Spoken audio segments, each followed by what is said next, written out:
What's that painting in the background? This is it's a piece actually that my sister did years ago for her degree show, and it's actually it's going to reverse the negative that she ended up painting it. So it kind of runs along. Cool. With it. So she didn't. I kind of liked it, and she didn't really need it after her degree show. So I said, fine. So I've got many things to ask you. I hope that's okay. You don't mind? Yeah, that's fine. So the first thing I want to ask you about is, because I think it's a quite a contentious issue at the moment, and I would probably be remiss if I didn't ask you about it, especially where I live in Sligo, and I know you deal with education and stuff like that.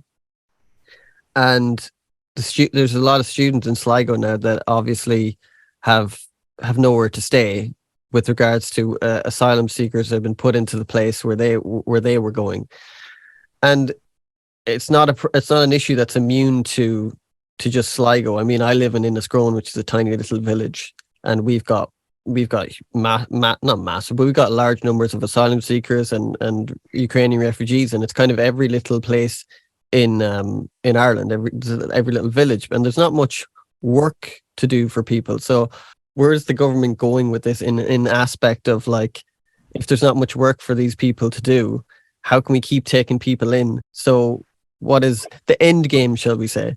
Okay, so there's probably quite a few issues that are there, and I'll try and look at dealing with them in some sort of sequence. Yeah. The first issue is the big challenge around housing, more generally, and accommodation. So we've had, up until the last few years ago, we had a decade of undersupply. We weren't building a sufficient number of houses, even though the population was continuing to grow.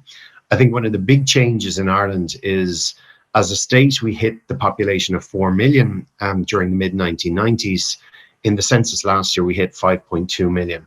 So that's quite a phenomenal level of growth for a Western liberal democracy, about 30% growth in a generation. That's a good thing in many ways, in that the population of the state is continuing to grow, but that obviously means that there's a lot of pressure on services, and that in particular includes housing. We are starting to pick up the pace now on home building. We are seeing kind of, levels of home building and levels of fresh starts that we haven't seen since the Celtic Tiger years. So the numbers are back, but we are catching up on a decade of undersupply. We need more accommodation, full stop, right across the board.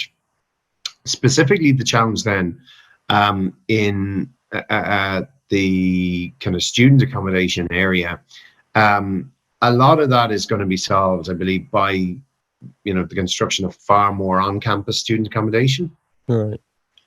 And what government has now done is it's entered into partnership with a lot of the higher education institutions, whereby, because the costs, in many cases, these are building apartments, because the cost of these, that it's very difficult for the universities and other institutions to come together and make it worthwhile. The state has now offered to step in and will take an equity stake in the building of this accommodation.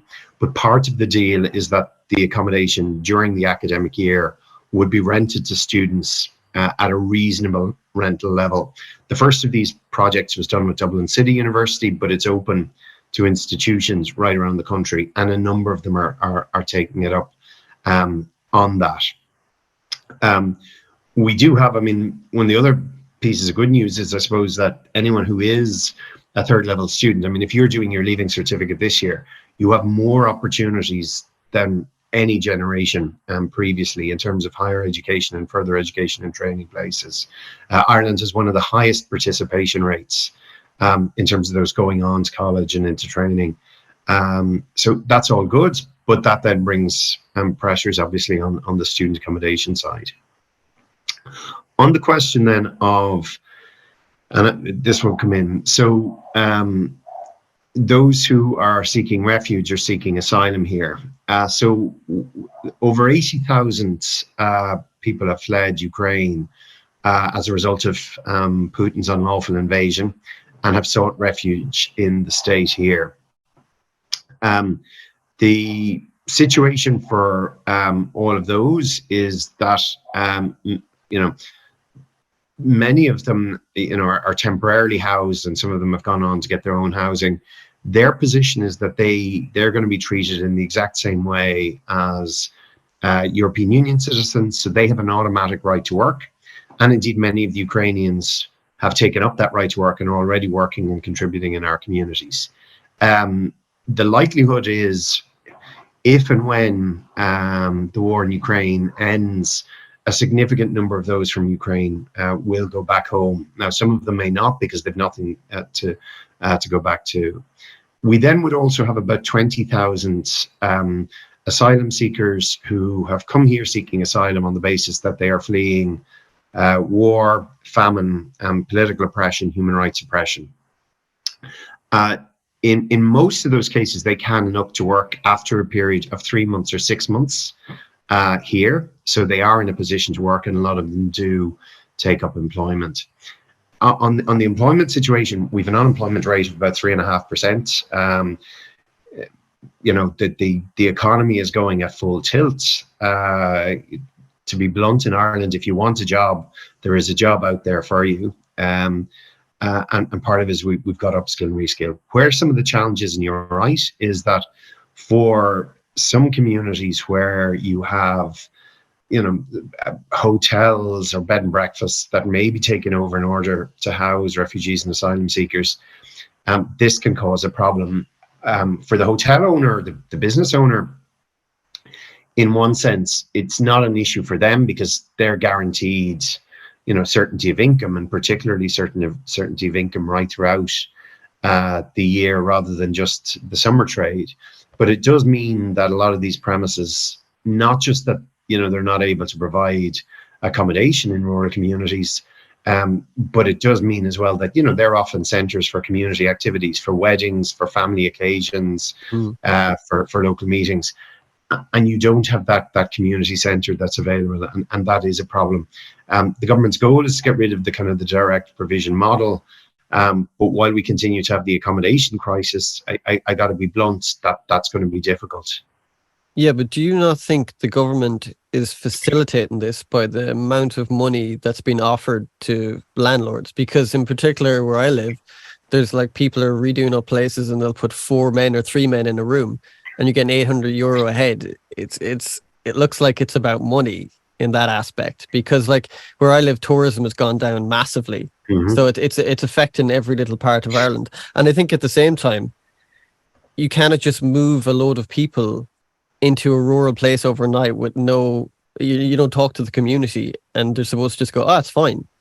And some people say it's about race and it's about colour, but it's not about that. If you move 200 men into an area overnight, people would have an issue with it. If they're from Ireland or they're from Chile, it's not that. I think there's no consultation with anyone in rural areas. It kind of seems like rural Ireland always gets they're grand.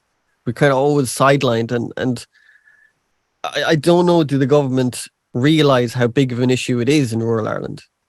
Well, I think it's fair to say, so I sit on the Oireachtas Tourism Committee, mm-hmm. and we've examined this in quite a degree of detail, because of the concern that if you take hotel bed nights out of circulation, it does have, as you say, an impact on rural tourism.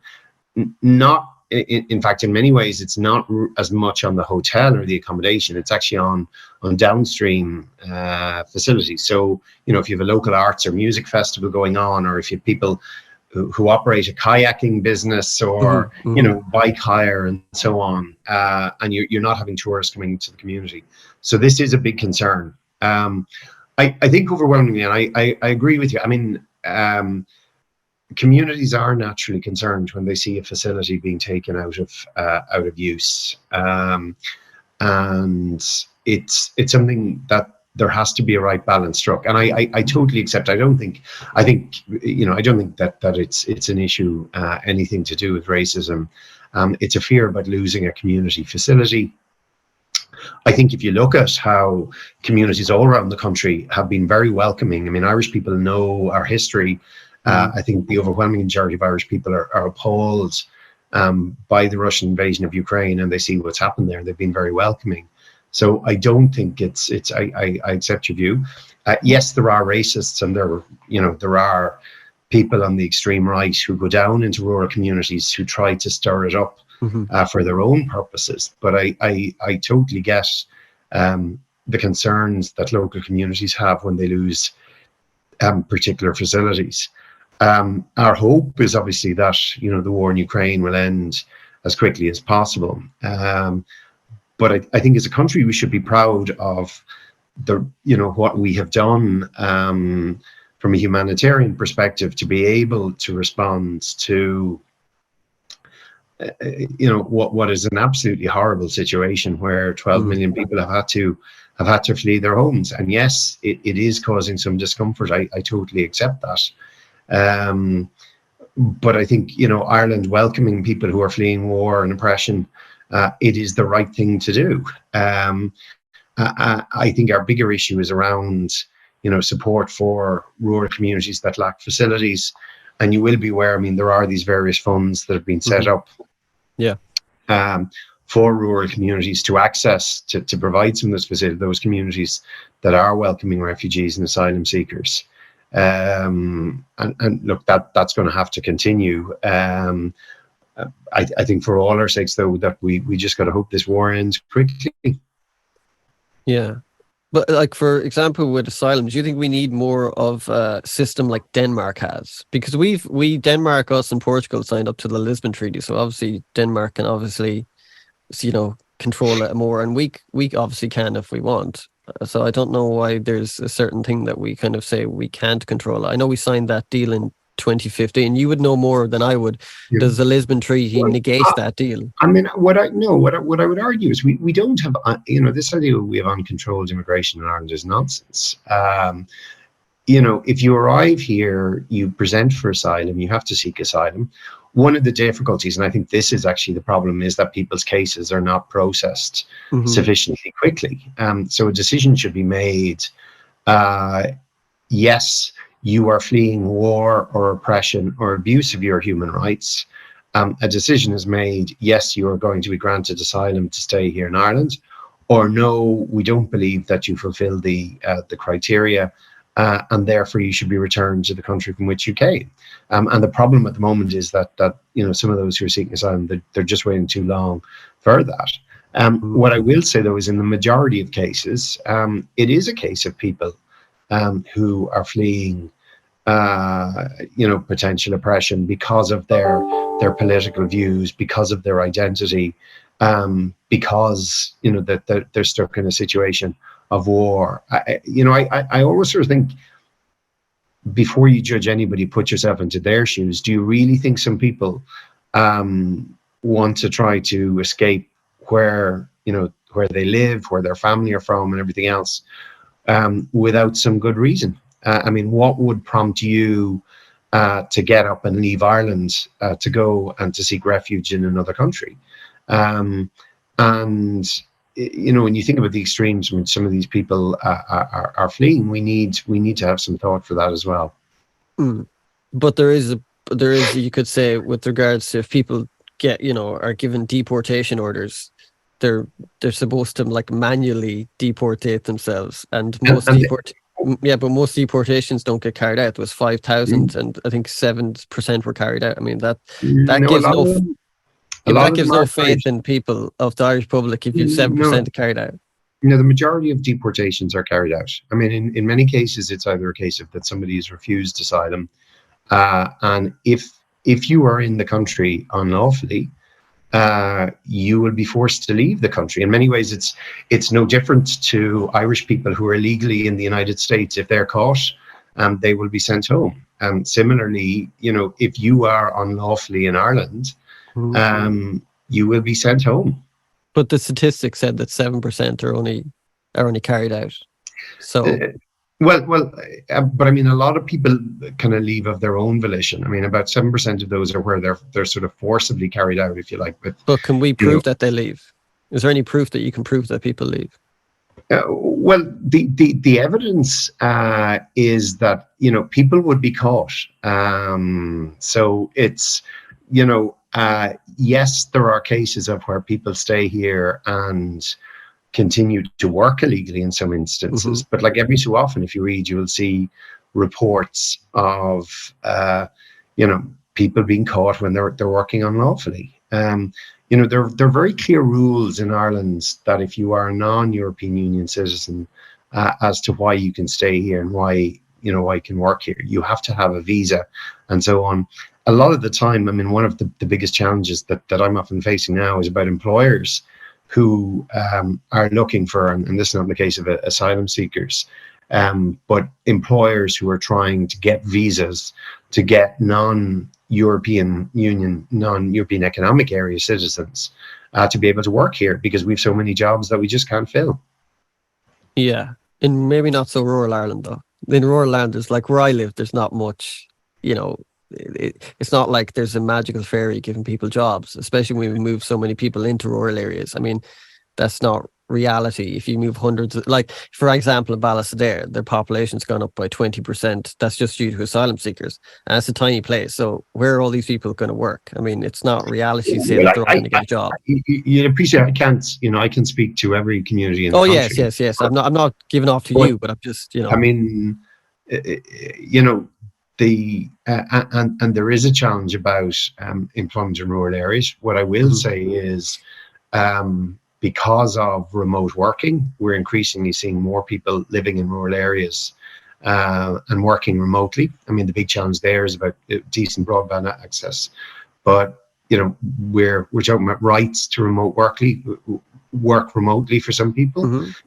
I do accept sometimes if you have a particular specialization, it mightn't be in your own community. You may have to travel to be able to do it. But I'll make the point, we are effectively at full employment in Ireland, and there are lots of job vacancies that are out there. And I get it, it is tougher in rural communities. Yeah. But that may mean that you may need to say, okay, I might be able to get it in Ballysadare, but in Sligo town there are certainly vacancies. Right. So our population obviously increased since 1990. I think it's about 47%, and compared to, we'll say, for something like the Britain is 15%. So there's, I mean, do you think our population growth is actually too much based on our housing and based on everything else, like we'd say health, which is at the hospital? If you want to get an appointment, you're not getting one very quick, and schools are at capacity and stuff like that. So can we keep continually, like, our population has increased? Well, I think most people remember that the population of Ireland in the 1840s of the island of Ireland was over 8 million, and we've never reached that since. So yeah, but we didn't have hospitals. We didn't have hospitals then. We didn't have schools then. We didn't have. The world wasn't set up like that.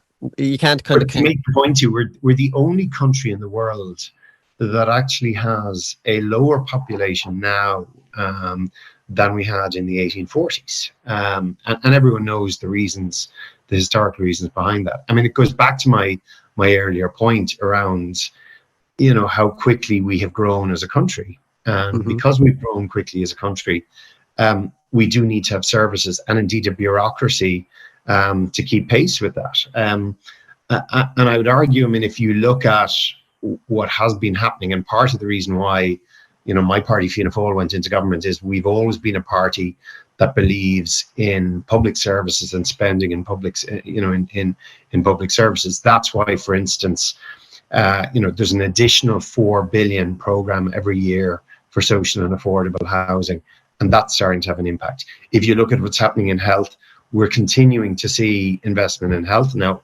if you look at, not all services are improving. I get your point about access to doctors, but there have been huge changes and improvements in, for instance, cancer strategies, access to women's health, mental health services are improving. If you look at, for instance, services for older people, we're now on target for 50 dementia centres to be open right around the country. In education, as I said, you continue to see an expansion in the number of third level places. You've seen pupil teacher ratios being reduced, particularly at primary school level, to the lowest level ever. Now, we still have shortages. Like the problem in the past with health used to be, we don't have the money to fill the posts. We now have the posts that are there, but if you look across the health service, there's so many vacancies. And part of that is around we're increasing the number of third level places to fill those, particularly in areas like nursing, but also we're having to take workers in from overseas.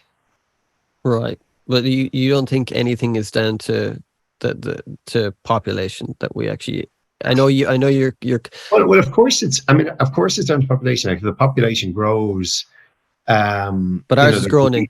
Ours are growing. It's grown very fast. It is, and we haven't been keeping pace with services, and that's, I suppose, my point that I'm making. Over the last 2 to 3 years, there's been a huge investment in services to try to catch up with that. And I mean, one of our other challenges that we have as a society, in common with most of Europe, is we're getting older. We're living longer and getting older, and there are going to be some long-term challenges there around elder care, around pensions, and so on. We've got to start to plan for those as well. Okay, right. We'll move on to something not as contentious with AI. So, I mean, AI is obviously going to be a big thing in the future. It's already it's on the cusp of everything. But how do you think AI is going to affect Irish society? Because even with the aspect of jobs, there is AI will take certain jobs away, for example. So how do you think AI will affect? We'll go from just from a workforce angle. How do you think that will affect the workforce in Ireland? Well, I always make a point that if you're talking to somebody who's in their leaving cert now, they're likely to be working in and around till the year 2070, over the next 50 years. So I will say to people then, right, cast your mind back to the early 1970s and think about the level of technological change that's happened in the last 50 years. Even the fact that we're having this conversation, 50 years ago, very few people in Ireland would have even had telephones. Yeah. Majority of people would not have had TV sets even 50 years ago. So, that's just the technological change. In fact, most of we can now do on our phone. So the developments in technology that we're going to see over the next 50 years are going to require all of us to upskill and reskill. And artificial intelligence and the use of all of the data that's around us to make decisions is going to be transformative. And it will be in every area. So you can take something like healthcare. We're going to have, I often pose this as a question to somebody, and you can answer it if you want yourself. Would you trust, if you were going for a particular type of surgery, would you trust a 100% AI enabled robot surgeon to carry out that surgery ahead of a human surgeon who, no matter how good he or she is still subject to human error? That's a good question. But that's going to be but I mean, I make that. I know that is the question.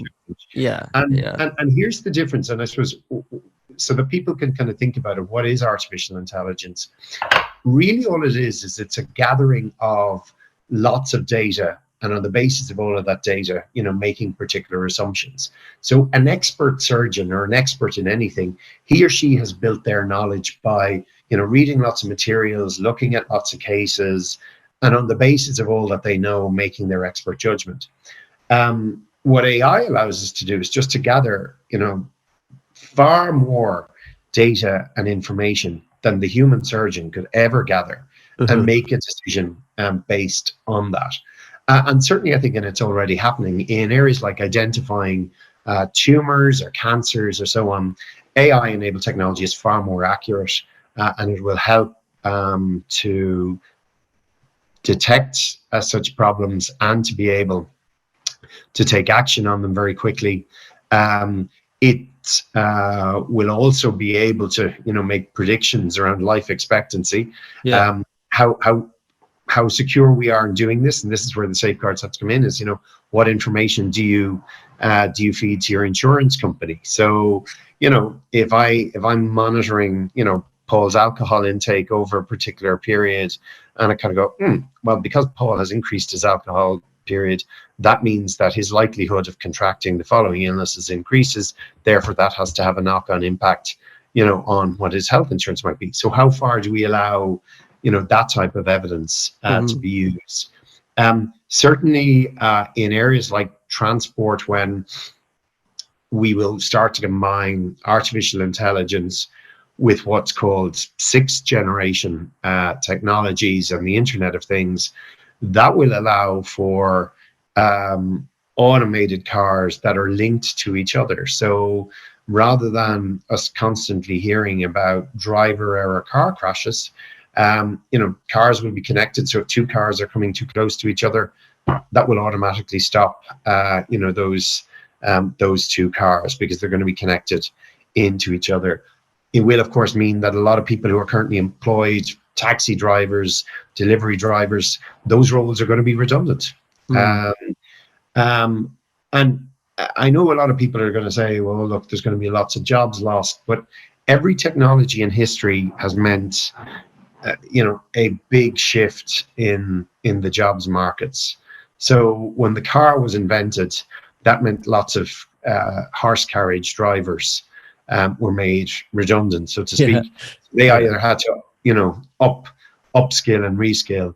I think that the change that will happen with AI is because the technology is changing so quickly, we're all going to have to upskill and reskill to be able to adapt to those technologies. And for us as legislators, I think it's putting in the guardrails to make sure that the AI is deployed for good, that in the design of the algorithms that underpins the AI, that there's not bias, and that there's always some way of a human check being applied should a problem arise.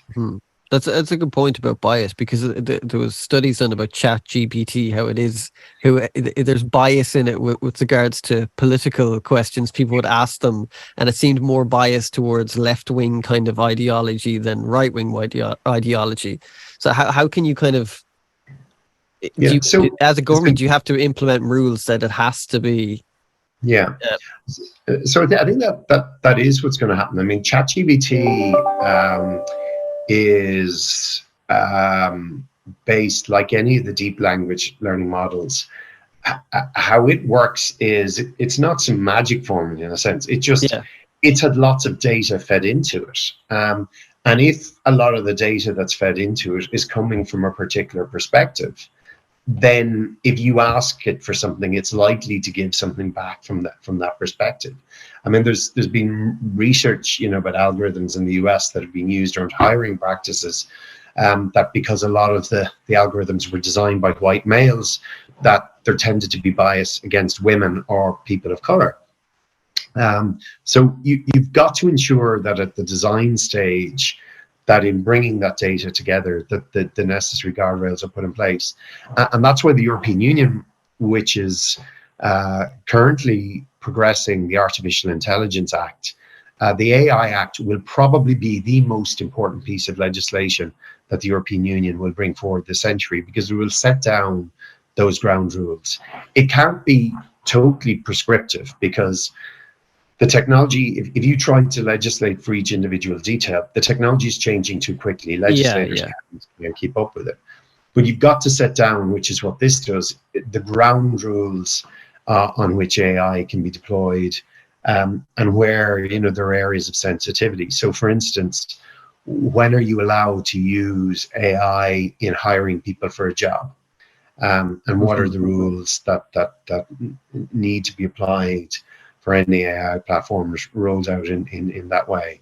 Where should AI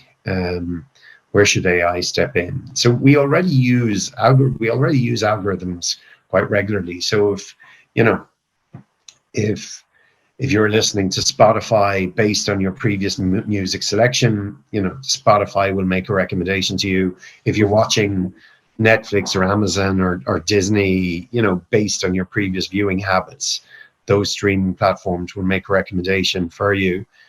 So we use a lot of AI already. The difference is it's going to be, all consuming in every aspect of our lives. And it will in certain ways make our lives easier. It will make certain decisions for us and allow us to focus on other things. Yeah. But in other ways, it will mean that we're going to have to constantly upskill and reskill to deal with not just AI, but other new technologies. Do you think, because I think it's going to have an actual, like you said, it's probably going to have a positive effect, but I think it's going to really have a negative effect on people's mental health, because there's certain things that AI can do. With the example, to, we'll say, music production. Like, I make music, but you can do loads of stuff with AI where people can just, like, use an EQ that will automatically EQ a piano if you want.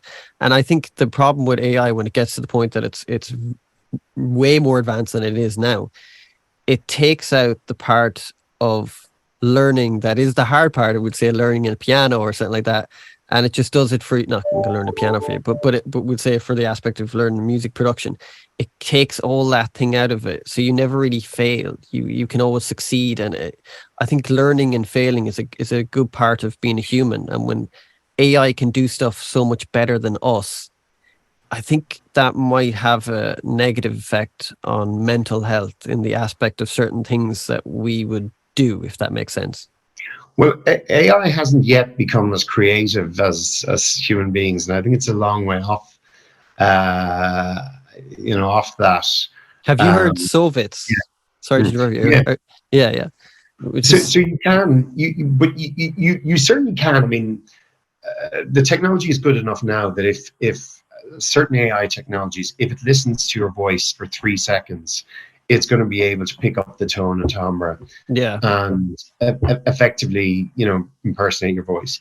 It's good enough as well to get it to paint a picture or compose a piece of music in a particular genre.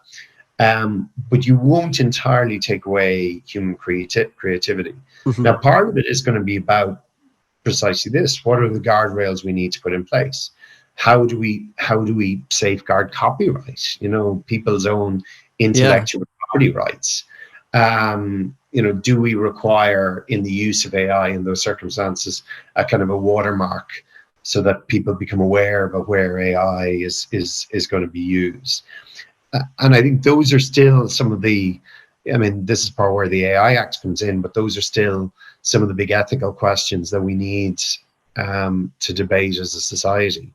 I think we're starting to do it, but I don't think that I don't think there's a full appreciation or realization just how transformative AI is going to be in so many walks and ways of life. And making sure that we have those guardrails in place is essential. Well, what do you think of AI art? Because when I view it, there's something I like it, but there's, I don't know. Is it because I know it's AI art or not? But I look at it, and some of it just seems very soulless to me. I don't know. It is. I mean, it's just a form of, it's a tool toward creativity. So it's almost a bit like, when mass production came in. Some people say, "Oh, I have a copy of a painting." It's not the same as the Yeah. real Okay. Yeah. painting. So what AI is doing is it's just taking something and using the data from other sources and reproducing things in a different way. I mean, where I would see AI kind of developing, and I think it applies in art and music and everything else, is and in healthcare and all those other areas, is almost as a co-pilot, that we as humans maintain control over what we're doing, but we use it to be able to help us. So if you're creating a piece of music, you're still the creator of it, but you use AI for inspiration. I mean, what I would say to people is, play around with, people say, "Oh, we should ban this and ban that." Never works, because there will always be somebody who will use the new technology. I think we should play around with it. I think, like with ChatGPT, for instance, I would never use it, you say, in politics, to write a speech. But to get a framework around, so, if you wanted to write a speech on the future of artificial intelligence, Right. and you prompted ChatGPT to write something on that, what it could do is give you a very loose skeleton, because, as anyone knows, when you're looking at a blank sheet of paper and you're looking for inspiration, if you just even had a few key concepts, that can help. So I think the way we're going to see AI used, particularly in the creative industries, but in other areas, is kind of as that co-pilot. you're still in charge, but it's a tool to help you work. I mean, I get that there are. I mean, a lot of the other concerns are obviously around data protection and data privacy, and those issues are still going to be huge. But what I say to people is start to read about it, play about with it, inform yourself on it, ask questions. And for us as legislators, it's important for us to be informed about it. And I actually think that, the European elections next year and the next general election, I actually think artificial intelligence will be a big issue. Right. Yeah, I agree with you. I think if you use it as a tool, like it can actually do a lot. Like I did a music video and I did half of it with AI, and I just used, I took the AI and edited it and melded it what I could do, and it can give you ideas as opposed to using it wholly, if that makes sense. Because then you're not being creative. You're just using AI, like. But if you use it in conjunction with your own ideas, it can kind of spurt some ideas off, I think. Yeah, but it's no different to other creative tools. Like if you use a synthesizer, for instance, is that distorting the music? Yeah. So again, depending on any form of technology that you use, I mean, my view is so long as you still have the creative elements involved there, that is key. But our challenge is really around, how do you protect intellectual property rights and creativity, while at the same time encouraging innovation in new technologies. How do you think AI will affect things like elections? And I mean in the aspect of, we'll say, deep fakes, because you could essentially put something out, we say, to discredit someone as a deepfake. And the way sometimes the media goes at the moment is, even if the minute it's out, it's kind of true, even if it's not proven false. And then people will actually, if it comes out that it's not true, a lot of people will just have already in their heads it's true, because I think that will be something that will affect. Already happening. Yeah, it's already happening. I mean, we haven't effectively regulated social media, and people only need to look at social media accounts to look at how quickly misinformation and disinformation gets spread. And deepfakes are already out there. Now, some of them are not particularly good, but like anything else, the quality of that is going to change. And you can imagine in the course of an election campaign, a couple of days before polling, a very good deepfake of one of the political leaders goes out there saying something controversial. That could have serious implications on the election. And I've no doubt that if a good video gets out there, a lot of people will have shared it on social media and not questioning it. Even then, when it is proven to be untrue, people will just say, well, was it really? And part of our problem is we don't have great levels of digital and media literacy. I mean, it's something I think we're going to have to really focus on within our education system, both formal education, but non-formal education as well, is to get people to start questioning, what they see on social media, to ask, before I share this on social media, do I know it's really accurate? What's the source? Just because somebody has a video that's liked 1,000 times, is it actually correct? Right. To pivot off from that, I want to talk to you about the hate speech bill.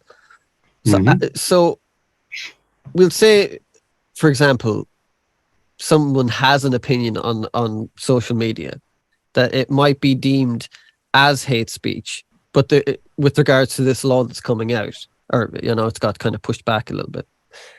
But the problem with the law is there's no definition of what hate is. So it's kind of an interpretation of what someone deems hate.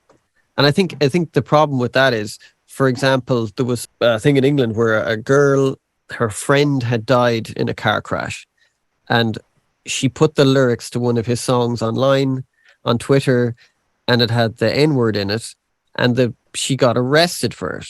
And she was trying to say, well, the context was that it was her friend's favorite song, but because she used the word, context was now not important in it. And I think because there's no definition of hate, that could obviously happen in Ireland. So is the government going to put an actual definition of what hate is in the bill? Well, that specific case wouldn't happen in Ireland because there is contextual regard, particularly in terms of, for instance, with art and music and so on. And this was actually one of the issues that I raised in the Seanad. Okay. Because some of it can be around questions of even ownership of language. So what is the context in which you use a particular word and language? So it does speak to, so first of all, the whole area of incitement to hatred is actually an existing offence. I guess to try to, talk about, this is around the long debate between, the right to free speech, which is a really important, and free expression, which are really important right in a democracy, along with an individual's right to privacy, to personal protection, and not to be attacked because of their identity or perceived identity. So there is no, in the first instance, say there is no absolute right to free speech. People who think that you have a right to say anything that is not the case. Firstly, you can't say something that is false and injurious to somebody. I can't defame you, so I can't, I can't stand up at a public meeting, point a finger at somebody in the crowd and say they are a paedophile, because that would be defamatory, and somebody's right to protection there.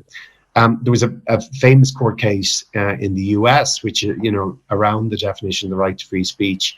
And the judge called Oliver Wendell Holmes said, the right to free speech doesn't extend to, for instance, walking into a full theatre and shouting fire and causing panic as a result of that, because that has consequences. Mm-hmm. So our challenge really is where do you draw the line? So do I have a right, for instance, in the exercise of my free speech, to stand up and to say, all Jews are evil and deserve to be put to death, and anybody who supports me should go out and do that? So do you draw the line at something like that, where there is clearly incitement to people to try to go out and to carry out actions? Or if I were to say, my free speech means that I don't believe that any Catholics should live in the city of Derry, and you should go out and burn them out of their homes. So should I have a right to be able to say that? Do I have a right to say something obnoxious and horrible about somebody? Yes. And the legislation will continue to allow people to do that. And particularly, for people on Twitter, it's very important that they have a right to be obnoxious, because obviously a lot of people like to be obnoxious on Twitter. And that's not going to be inhibited. But you are correct. And this is one of the issues that a number of the Fianna Fáil senators raised, is that while we support limits on the incitement to hatred, because we think it is a right thing to do, there has to be certainty on the part of a Garda, that if he or she has to face a crime where they can take action. In the case of the song that they'd mentioned, they'd say no, because they'd look at that and they go, the intention in that song was not about causing incitement to hatred. That was about a reflection of sort of love for somebody who had passed away, and it was a cultural expression. I think the issue is where do you draw the line? And I use the example of quite a bit of Lee Chin, who the Wexford hurler, been captain of the Wexford hurling team, outstanding sportsman, real role model in our community, who has regularly suffered racial abuse, including most recently at a charity match, where from the sidelines he suffered racial abuse. And in that instance, it was the GAA took action, and they decided to ban the supporter who was shouting the racial abuse for 4 years Right. from the sideline of the game. So it is a tricky one as to where you draw the line. I think that it needs to be held in the round. I think those who are arguing for an absolute right to freedom of expression, they need to, consider where that line needs to be drawn. Yet at the same time, those who are kind of saying, well, look, we have to have, particular limits. You've got to ensure that people have the right to be able to express what might be controversial or uncomfortable views. Yeah, because it was a senator saying, she was saying that, if someone feels insecure, I mean, you can't to try and make a law to, if someone makes someone else feel insecure, I mean, that's nonsense, because that's No, just I don't think you can do that. I mean, there are, there's other legislation around bullying and harassment where you can address where somebody engages in a systematic campaign against somebody. It's I suppose it's the line where, so as a politician, I regularly get, particularly on social media, lots of abuse. Most of it I just ignore. It's where it moves into, more threatening language. okay. Then you start to to ask the question. So, if somebody wants to call me a whole series of names and insults what I do and whatever, I can cope with that. Yeah. If, however, they put a series of social media posts out there that said, Malcolm Byrne's views are so bad, he deserves to be killed, go out there and target him and his family. That then starts to become the question around, okay, has this then crossed the line into, and our challenge, and this is being absolutely blunt, the challenge is around the definitions. It's around where you actually draw the line. But is there not a law? Obviously, there is a law in Ireland. Obviously, we have. I wouldn't say hate speech laws, but we have the incitement to hatred legislation. So would that not cover that already? It does, to an extent. It's from 1989. And part of its challenge is, I suppose, this was pre-internet era, so it doesn't envisage some of the challenges that are there. There are also some problems there around the definition. The fact that I think, and I could be wrong on this, that there have been only a handful of cases taken under that, and part of it is around some of the challenges on definitions. As I said, there is a meeting that's been arranged with some of the Fianna Fáil senators. While we're supportive of the principle of the legislation, I think you're correct. We've got to get the definitions right. Yeah. How does that affect you when people send you awful messages? Can you kind of just go and just get on with your day, or does it actually affect you when people send you awful stuff? Most of the time it doesn't. Where it impacts is where obviously friends and family see it and they get concerned. Right. And I think if you talk to most politicians, they will say that. There have been a couple of more serious threats. The Gardaí are now taking some of that, more seriously as well. I'm glad to say.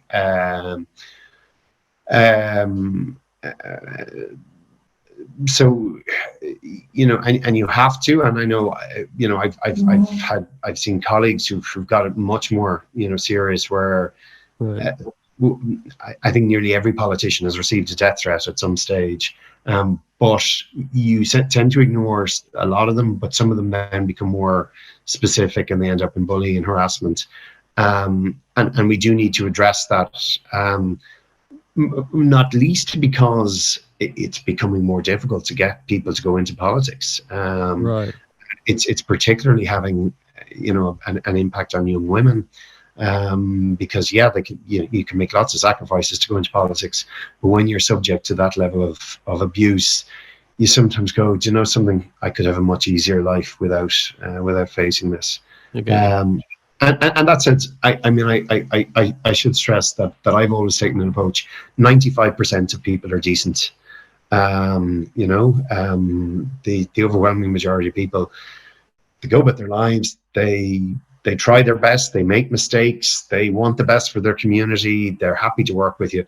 You're always going to have 5% of people who are obnoxious. And the chances are, if they're obnoxious online, they're probably obnoxious in real life. I've always believed focus more on the 95% who actually want to contribute to society than the 5% who want to knock it. The weird thing is about what I find about social media, like I'm not on Twitter. Like I got off that a long time ago. But like some of the stuff people say online to people, they would never say to them in real life. Like it kind of it has this way of facilitating this kind of awful things that people say, and from every political aisle, no matter if they're left wing, right wing, whatever. No one would say those things in real life to people, which is kind of an odd thing that only the internet has done in history of the way people have communicated with themselves. And that's why we need to address it, and we need to deal with it, because it has real world consequences. And it's why, for instance, we had to enact Coco's Law, for instance, which was, and I happen to know the mother of a young woman called Nicole Fox, who took her own life because of the abuse that she was getting on social media. So people who think, oh yeah, I can insult people online because it's not the same. Well, it does have the same impact. And we've got to start to treat the way people behave online. And we've seen it, move away just from politicians. If you look at particularly people in the sports world, they've been subjected to some horrendous abuse, often racial abuse. And it's just not acceptable. And as a society, we've got to stand up to it. And I mean, there's a responsibility in that. We've been trying to do it with the Online Safety and Media Regulation Act to make sure that we have something now in that space to be able to address online safety, and we've moved on to it. But I think the social media companies still have a lot for which to answer. Yeah. Something I want to ask you about with regards to I'm not going to ask you about RT, but there was a whole committee to do with obviously RT payouts and stuff like that. But why is there never anything to do with regard to the sexual abuse that some kids are being subjected to in like TUSLA and stuff like that? There seems to be there's hardly anything. I think like 2 papers reported, and I think that's such a big issue that should there not be like some committee and some big meeting on that with regards to, because everyone's focusing on RGE at the moment, and for me that's there bigger. is, but there yeah, is. but it's not highlighted. RTE seems to be like the main but you thing. You can't blame politicians for what the media choose to highlight. So no, but it is a big issue. I think the media should highlight it more. Would you not agree the media should highlight it more than absolutely? I would. But I can tell you that, I mean, the Oireachtas Children's Committee has been doing huge amount of work around addressing problems that children in care have been facing, and have done extensive work in some of that area. I mean, I would even point to, I sit on the Oireachtas Media Committee, so I dealt with the RT stuff for the last few weeks. But over the last 3 years, we've been dealing with questions around the future media, the future public sector broadcasting, all of those issues over the last number of years, and it didn't get the level of coverage that suddenly a scandal to which everyone can relate did. And what I would say, I suppose, in defence of the media in a bizarre way, the media will tend to cover stories in which the public tend to take an interest. And I can certainly say to you, in terms of even just what people have been talking to me about, but the journalists will tell you, the most clicked on stories in the last few weeks have all been in relation to RTE. The highest ever viewership figures on Oireachtas TV were around the RTE hearings. So wow. I agree with you. I think there are much bigger and more important issues. But politicians are working to address those. If journalists choose not to cover them, that's their choice. But also in many ways, journalists are reflecting, that's where the public demand is. Yeah. What kind of not shocked me, but I was surprised that people were surprised by that there would be corruption within RT.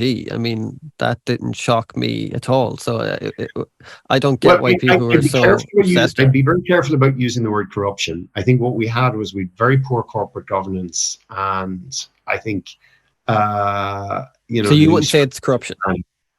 I wouldn't, because corrupt implies that people were wrongfully gaining, from what happened. I mean, I'm not saying like you can have a question around the deal that was done with Ryan Tubridy and so on, but I suppose his agent was ultimately negotiating the best deal for him. The deal was negotiated on his behalf by RTE. Do I agree with it? No, it was wrong. But there was nothing unlawful about it, and I think some of the bigger issues around, some of these failures around corporate governance and around financial controls, which clearly were all over the place. Yeah, I think more the optics of it didn't look good for him. No, they didn't, and it's caused huge damage to the brand of RTE. I mean, I'm hopeful at the end of this, because public sector broadcasting is vital in a democracy, that RTE will actually come out of this in a much better position. I mean, for me, and I don't like, because the word corruption gets bandied around too much, but I mean, for me, one of the things I've been calling for a long time, and I think which is going to be beneficial, is the introduction of a register of interests, which requires a presenter or producer or senior personnel in RTE to declare if they have an interest. So, for instance, if they're doing a segment of their program about motoring and they have a side deal with a car company, they should declare that. Right. In fact, in France, even social media influencers are required to declare if they're shooting a video, if they have been paid by a particular company where they're seen to be using that particular product. Yeah. Did the government have any say with regards to, I know I'm still talking on RT, but with regards to music? Because the amount of Irish musicians that actually get played on RT radio, percentage-wise, is incredibly low. I mean, I know a lot of other countries have much more of their own. We say France, for example, would have a higher rate, and Ireland has such a low rate. Is there any laws?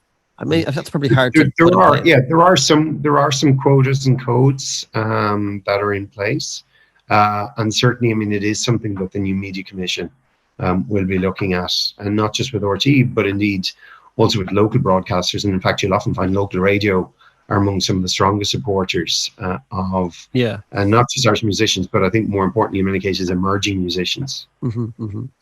Last thing I want to ask you, because I've taken a lot of your time up, why did you actually get into politics? Was there any moment specifically that you saw or you thought that you actually like, oh, I just want to get into that?